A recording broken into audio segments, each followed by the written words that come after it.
Fl-ewwel ġurnata ta' votazzjoni bikrija fl-elezzjoni għal kap ġdid tal-Partit Nazzjonalista ivvutaw 15% tat-tesserati eliġibbli biex jivvutaw f'din l-elezzjoni. Dan tħabbar miċ-Chairperson tal-Kummissjoni Elettorali Rekord u Dejta tal-Partit Nazzjonalista Mario Kallus fejn spjega li fl-ewwel jum ta' votazzjoni kienu ftit aktar minn 3000 dawk li ċeħtu il-vot tagħhom. Il-total ta' tesserati eliġibbli ammont għal madwar 20,600 persuna u l-erba' spikkat l-attività kbira li kienet għaddejja fid-dar ċentrali waqt li n-nies bdew jaslu biex jixħtu l-vot tagħhom l-istess seħħ ta' Sanat fejn kollox mexa kif pjanat. Il-votazzjoni seħħet wara li l-President tal-Kunsill Ġenerali Mark Antony Sammut iddikjara miftuħa l-Konvenzjoni Ġenerali tat-Tesserati illi matula ser jinħatar il-kap il-ġdid tal-Partit Nazzjonalista kif jipprovdi l-istatut.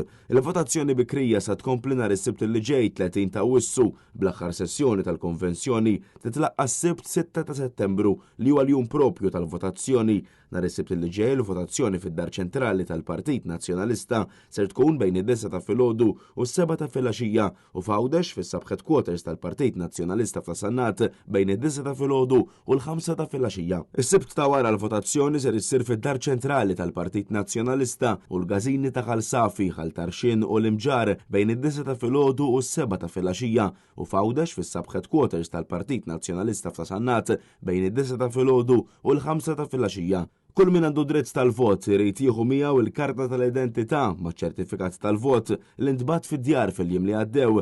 Din l-elezzjoni se tkun ikkontestata minn Alex Borch u Adrian Delija li tefgħu in-nominazzjonijiet tagħhom wara li għaddew mill-proċess ta' verifika immexxi mill-Kummissjoni Kandidati tal-Partit Nazzjonalista fil-ġimgħat li għaddew.